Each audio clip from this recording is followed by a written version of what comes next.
Hi, yeah, just a quick reminder then of what we were looking at with those chords in Good King Wenceslas as the more sort of upbeat addition to your Christmas Carol repertoire so far. So what we were looking at doing, because this is just one of myriad options of how to do it, but I think this would be quite fun, is this sort of par band kind of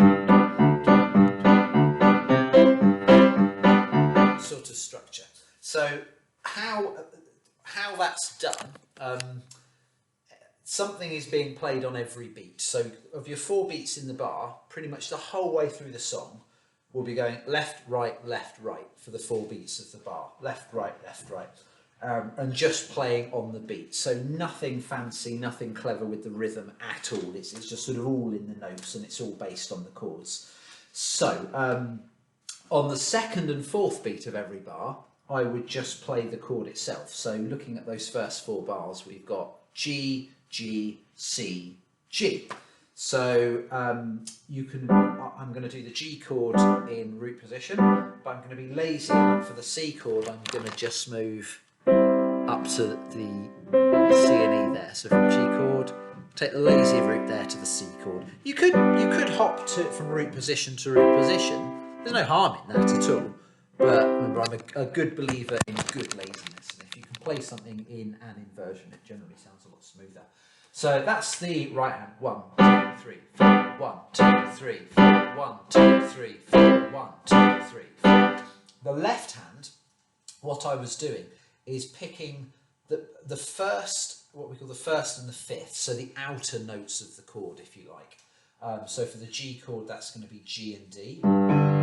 For the C chord, that's going to be C and G. It's an important point to make here. It's the when I'm talking about the outer notes of the chord, I'm talking about the notes that would be the outer notes in root position. So if you played the chord in the normal order, the first one and the top one. We call it the 5th because in root position it's an interval of a 5th up from the root.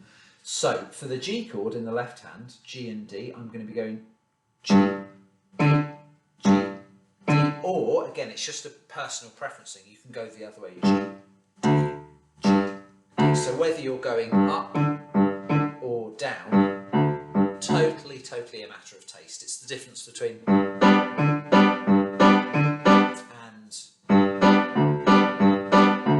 I think quite often mixing the two is the best sort of approach. But it's a kind of season to taste. Try them both out and see what you think.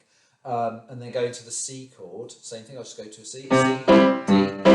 So again, I'm using C and G in the left hand because those are the outer notes of the C chord.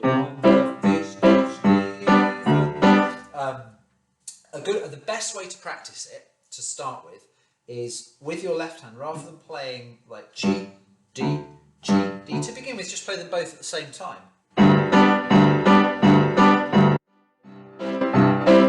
Because then you get your hands used to where you want them to do the work, and then once you're familiar with those positions, you can then break the left hand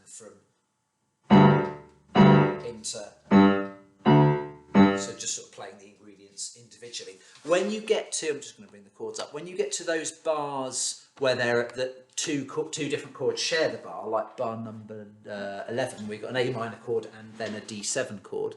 What I would do there is quite simply, for the 4 beats of the bar, play the root of the chord with the left hand, so A, and then an A minor chord, and then, because we're going to a D7 chord, a D with the left hand, and then a D7 chord, or some of the notes of a D7 chord. You don't need all of them. So, and then back to G. So, because you've only got 2 beats on each chord there, you've only really got time for a single left-hand note and a single right-hand chord before moving on to the next thing. So, putting all of that together, if I just sort of demonstrate this for the 3rd line, and I'm going to butcher it by singing along as well, it would be something like this. Brightly shone.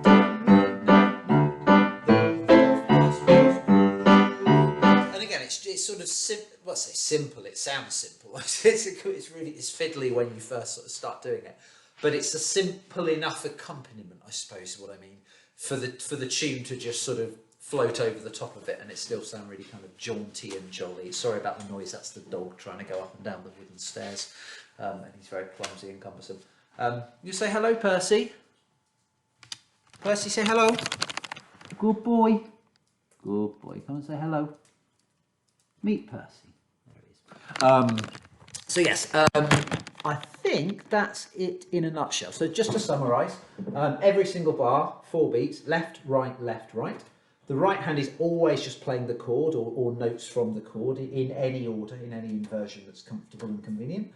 And the left hand, in those bars where the chord gets an entire bar to itself, I'm playing the first note of the chord, so G if it's a G chord, C if it's a C chord, followed by the fifth, either by going up or by going down. As long as it's those ingredients, it will sound good. And then for the bars where 2 different chords share a bar, I'm just doing root, chord, root, chord. That was the example of the A minor, so A, and then an A minor chord, a single D, and then a D7 chord, and use your uncle, so to speak.